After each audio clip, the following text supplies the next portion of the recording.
Welcome to Students of Aging, the podcast that honors the incredible journeys and stories of seniors growing older. Tune in and become a part of our community as we redefine what it means to age gracefully and purposefully. Grief is a process, it's not just a word. Hello, everybody. Welcome to the Students of Aging podcast. If you're here for the first time, welcome. If you are a repeat viewer, welcome back. My name is Mary Roy. I am a member of Wood Green Senior Advisory Council. We are producing the Students of Aging podcast, funded by the Government of Canada. Today, we're going to be having a conversation about grief. The following content contains discussions about suicide. At this stage of our lives, being seniors, we've likely lost quite a few people in our lives, our family, our friends, our work colleagues, and so forth. We're going to start off having a discussion with Ron Demers on his perspective on grief. I have just, not so recently, but still, as far as my grief goes, it's very recent. I lost my partner of 50 years. I was thinking, of course, what I've gone through in the last few years, and could I possibly discuss it, maybe even try to analyze it, and maybe, hopefully, help other people who are going through this. Because what you do realize is you need help when you're in grief. Yes. The more you talk about it, I think the easier it gets. And people, of course, most people anyway, are willing to talk about it with you, only to a certain extent. If you go on and on and on, they kind of get bored.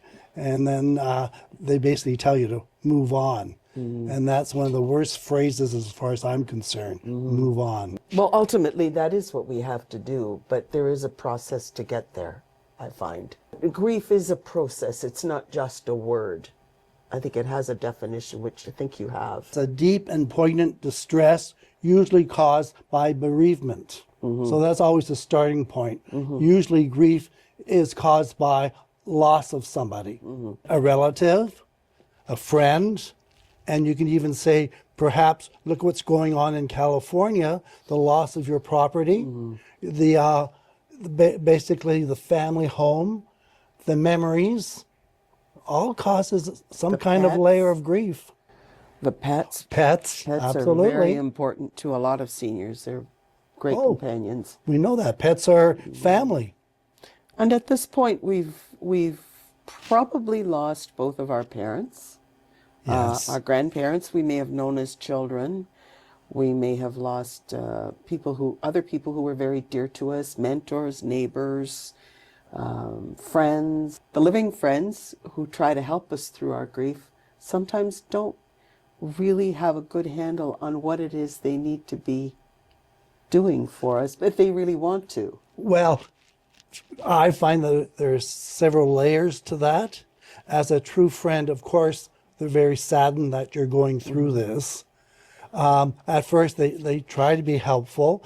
They try to understand. But of course, as time goes on, they're a little tired of listening to you go on and on and on about your loss. So I find that's interesting. Yeah. I'm at the stage now that I purposely don't talk about my grief because I realize they don't want to hear it anymore. Well, let me invite you to do just that right now. Share with us the grief that you experienced when you lost your partner of 50 years. Give us your story.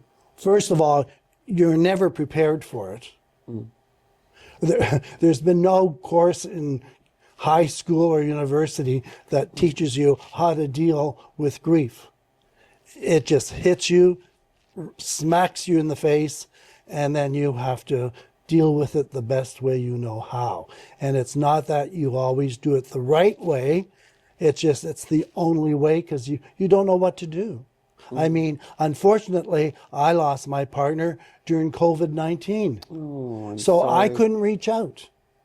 There were no support groups. They had all closed down because of COVID. So I did have to suffer alone. I had friends, but you can't rely on friends 24/7. They have lives too. So that's what I found difficult. I found I so desperately needed a hug And because of COVID, that didn't happen. Community centers were all closed down. I mean, just down the street from me is the 519, and they normally have all these types of programs. Yeah. They were the first I reached out to. Sorry, they were closed. Nobody there. Nobody and it's there. an excellent resource under normal conditions. Even your local priest kind of isolated himself I'm because so of sorry. COVID. So, and you were not, this was unexpected? This was Totally. sudden? We discovered his cancer in February, and he died in September. Good grief. That is a sudden. From cancer being supposedly just in the bladder, which was supposed to be manageable, not curable, but manageable, it went to entirely throughout his body in no time. A really unpredictable disease, that for sure. Yes, and even the hospitals. I mean, he went from Michael Guerin, then he was transferred to Toronto General, and he was supposed to be transferred to Princess Margaret for chemo, but that never happened. That never happened. Yeah. I lost my sister to cancer this past summer. She'd been battling breast cancer for 15 years. Oh. And I actually had, I think, what they call anticipatory grief, because she knew that her time was coming to an end. She was told that. And she and her husband decided to forego any further treatments. She'd been through many treatments over the years and recovered and continued to live her life, and admirably so. But this last round, they said, well, there is an experimental treatment available if you want to try it, but you'll be bedridden, or you can just let it take its course. And she and her husband decided to let it take its course. She was told she had 9 months. She lived for another 1.5 years. Oh. And she really lived her life, and she was ready. But when I first heard that it was the end of the road for her, I was really distraught. I was angry. I was upset. I was sad. I was screaming into midair because there was nobody there to scream to. That's right. And I felt so terrible for her, because she's my baby sister. This is not supposed to happen, right? That was way in advance of when she actually passed away. And fortunately, one of my sons took me to see her, and I got to visit with her, and I got to feel the vibe from her that she was ready. I don't know how to explain that. And when I came home, I felt quite reconciled, let's say. Not at peace, but reconciled with the fact that my sister was going to leave soon, and that she was okay with it, and that I was accepting of it.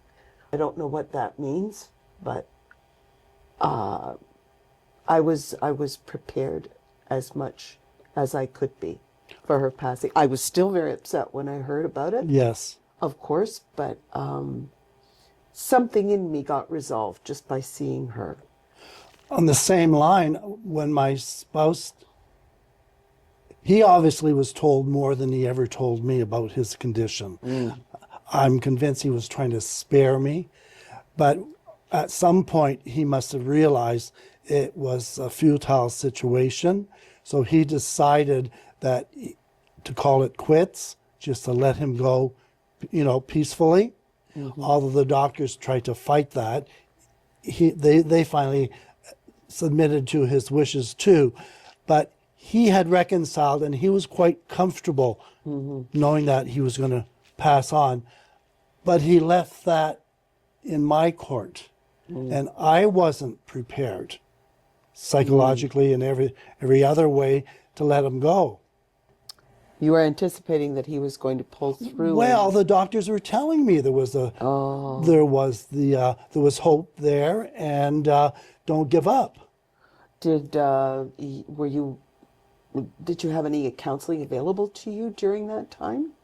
Mary, it was happening so fast. No.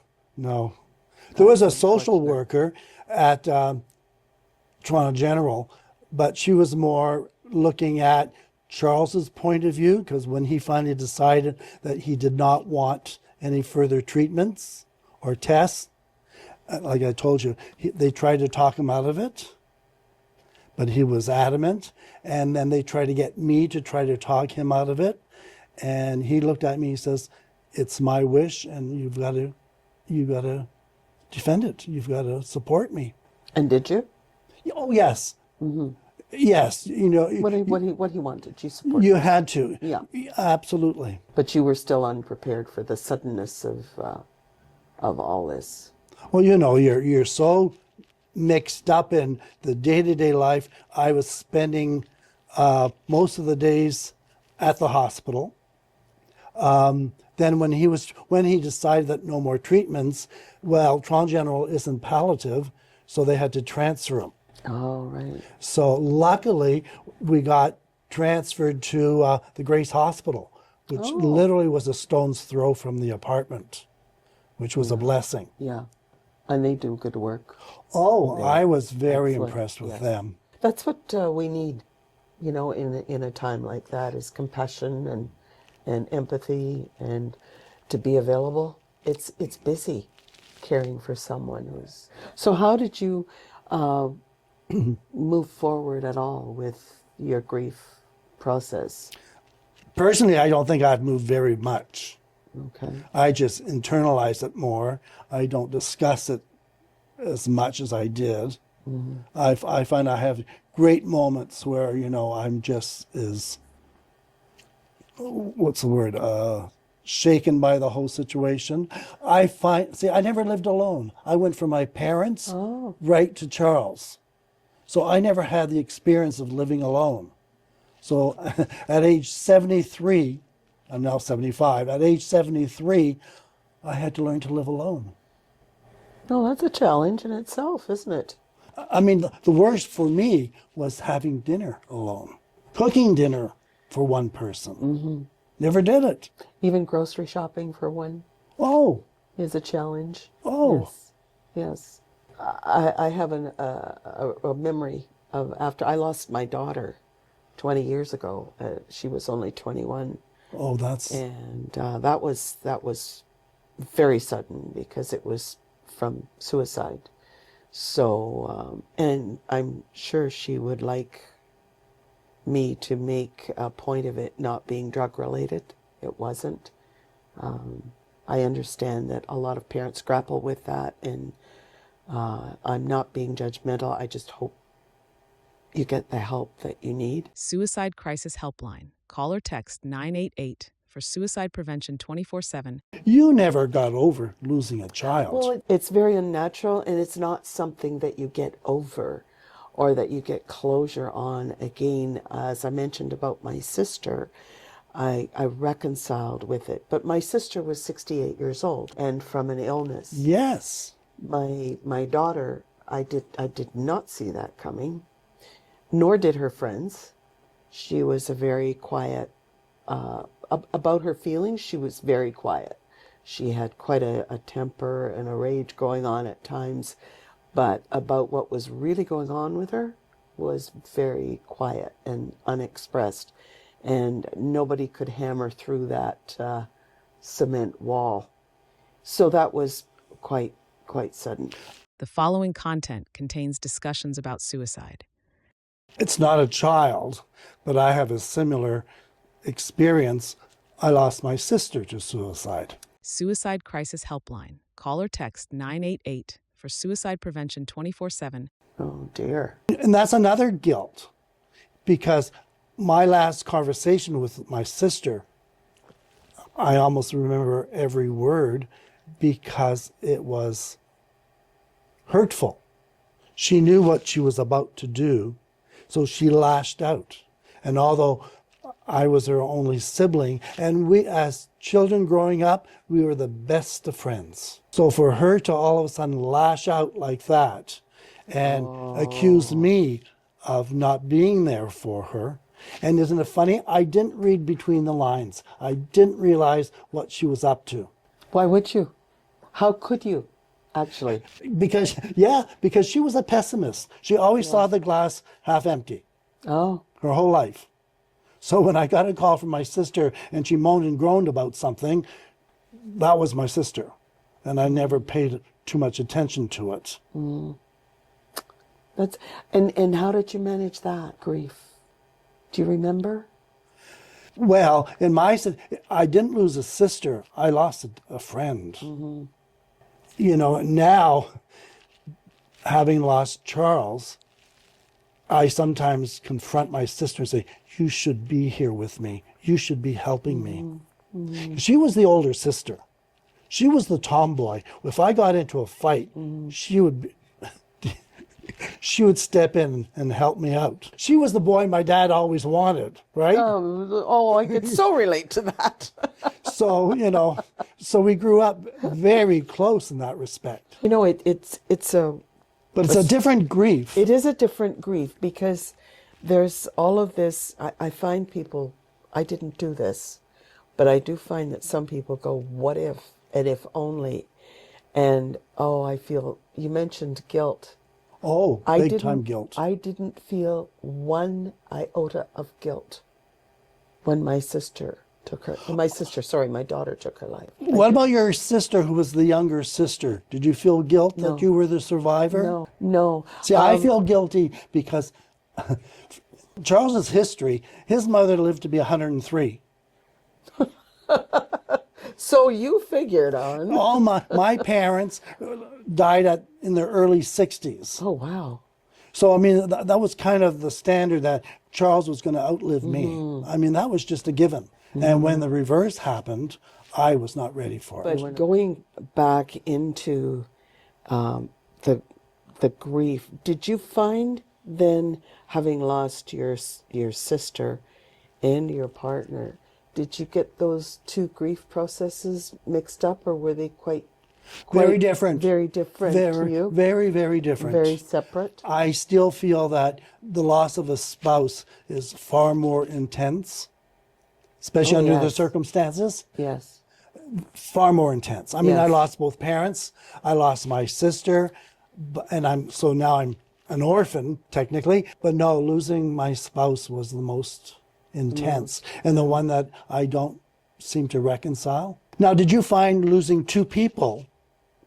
Did you question things like your faith? I have to say that I have never belonged to an organized Religion? faith Oh, ever, okay. and have had no desire to.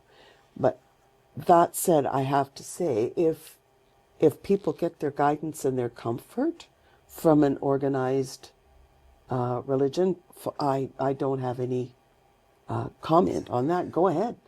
But my own self, I have a faith that is a self-styled faith. It's a spirituality. Well, yeah, wherein okay. I find great comfort Yes. and great And did wisdom. that spirituality give you comfort at the time? Absolutely, 100%. 100%. I read many books. Now I'm going back 20 years when my daughter passed. I read many books. They were then, I think, called self-help, but they weren't of really. course. They were Yeah. spiritual books. They were very prominent back then. And I found even within maybe a book of 230 pages, there was one sentence that would be helpful. But I kept reading and reading and reading, and I found a great deal of comfort. At one time, I think they said suicide was a sin. Get away with that. Well, okay, that's- just the opposite. I was raised as a Roman Catholic, very staunch Roman Catholic.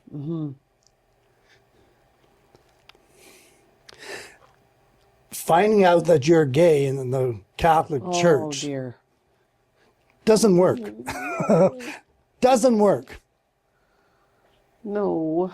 So I had to reconcile that because I was as a young kid, and back then not realizing that I was gay, I was very, very religious and a devout Catholic, church every Sunday, you name it. And that was the response. And that blew up years later. Well, hello. They still haven't touched that one. But it's sad that you're, the person, a pastor of some sort, is supposed to be a source of wisdom and comfort and guidance, and you didn't get that. No. Didn't get that, and that is unfortunate. So you go where you can to get Yes. relief and understanding. Yes. And really it doesn't matter where you find your comfort, as long as it's in your best interests. I find that friends, some family, were the best. And do you really believe there's such a thing as closure? No, not when it comes to grief. I think it's something that stays with you. You just learn to live with it. I don't know if you even accept it. You just learn to live with it. Lean on your beliefs. I won't use the word faith. Lean on your friends, your family, and perhaps, if it's out there, professional guidance. Don't try to do it alone. You learn to live with it and move on. I learned a lot about myself going through the grief process. Don't you? With it's a my lot daughter. of self-study Yes. and Yes. self-realization. How do I, as a person, you learn that, wow. Sometimes you amaze yourself because you do things that you thought you never had the strength to do. Exactly. And I used to say in like this spiritual journey that I'm on has existed with me since childhood. Just as an aside, I was not raised in a religion. My mother was very open on that score because she had been forced to go to church so much as a child. She resolved never to do that to any of her children. So she left us complete spiritual freedom. Best gift my mother ever gave me. For someone who was as conservative in her personal choices as she was very open with that and allowed us that complete freedom. So I'm now able to have those discussions with my sisters and friends and that sort of thing. I am completely free. I'm free of guilt with regard to my daughter. I don't do the if-onlys. I am free to meditate with whatever thoughts I allow into my brain. During a meditation about 2 or 3 months ago, I remember sitting there and speaking to my daughter because I believe she's still here and she's still a light somewhere in this universe. And I asked her, I said, no, I didn't ask. I said, I'm not a what-if person or an if-only person, but I do wonder what you would have become now that you would have been 41, going on 42 years of age. And I sat there in quiet, and I didn't busy my brain with thoughts. And the thought that came through within the next couple of minutes was, the outcome would have been the same. And I thought, thank you for confirming that for me. I know that whatever happened was meant to happen in the way that it happened, that I've dealt with it. I'm very certain, knowing the little bit of what I did know about her, that she would be saying, for heaven's sake, mother, move on. She would have said that. And I've tried as best I can, because I do remember way before that, years before that, saying, I think I could handle just about anything, but not losing a child. And yet I did it. I did it. I actually did it. I knew other women who had lost a child, and I wondered, how can they go on? And how can they smile? How can they laugh? How can they even have a life? Now I know. I know. Because I did go deeply within, in my own spirit, my own light. It hasn't gone out. It's still in there. And it can still relate to all those other beautiful lights of people I used to know, and people I may come to know in this life. It's helped me. I think it was probably a huge help in dealing with the loss of my sister 20 years later. It doesn't mean that I don't miss them. Oh dear, I do. The other day, perfect example. My sister was an academic. She had a PhD in English literature, and we used to have discussions about classics and Shakespeare and so forth. And I don't even know what the question was that came to my mind, but I thought, I'll have to ask. Oh, I can't ask her. I can't have that discussion with her. Now, she isn't here. I have to come right back, circle back to you and the loss of your sister and how close you were to her. One of my sons was 13 months older than she was, and they were like that. And he had a rough time. He had his own grief to deal with. The other son, who's 13 years older, had his grief. And all of us at moments are hit with, oh my gosh, there's this tsunami of tears coming for my daughter or for my sister. And I don't know what triggered it, but you know what? I'll just go with it, let it go through me and release it. Because it's very real. So in that sense, I'm a little suspicious of the word closure. I don't think it really applies. You never have closure. I live with that grief, but in grief, there is terrible loss on the one hand, but there is a beauty in the sadness. You're a real person. You matter. Your relationship mattered. Your grief matters. Your sadness is beautiful. It's a beautiful homage to him. I reached a stage in my grief where I really was convinced I rather had not ever loved because I couldn't take the grief. I found the grief was so intense. I thought in my mind, maybe it would have been easier had I never loved. But the love brought you so I much. know, but Inside out. I got into that mode. But you said that grief taught you a lot. I got also to a point where I questioned my faith, and life itself. And I thought, isn't it stupid? We are born to die. So what's the purpose of it all? Well, we're born to learn a lot of lessons in between the born and dead.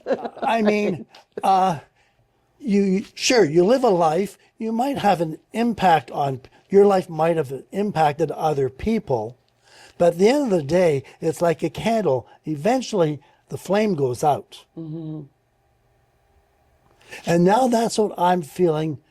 I'm so worried that Charles's life will be forgotten. How is that possible?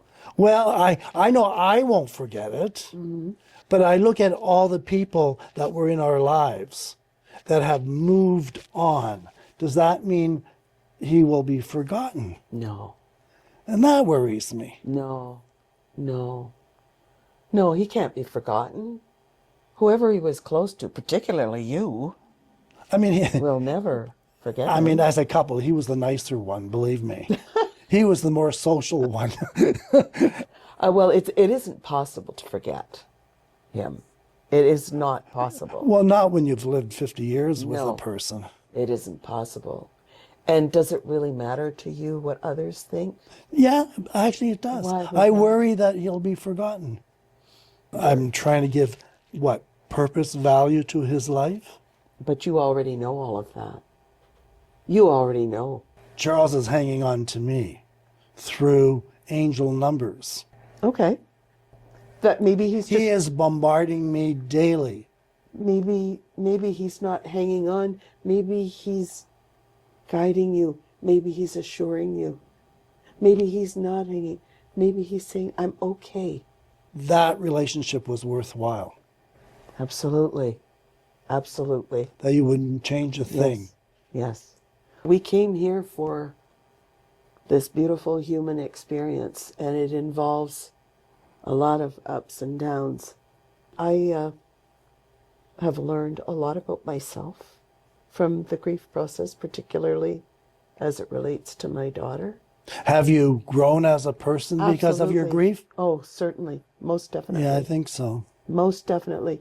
And I can look at both my sister and my daughter in a very positive light now Okay. and smile and be grateful that they were in my life for the length of time they were. Don't forget, there is beauty in sadness. There is beauty in your sadness. Respect that. Respect your grief, respect your sadness, respect all of your feelings. Let them take you to wherever you need to be in your own path. Suicide Crisis Helpline. Call or text 988 for suicide prevention 24/7. Thanks for watching. If you enjoyed this video, don't forget to hit that like button and subscribe for more amazing content every week. If you want to catch more of our adventures, check out the videos right here on our YouTube channel. And remember to leave a comment below. Let us know what you think or what you'd like to see next. We love hearing from you. Catch you in the next one.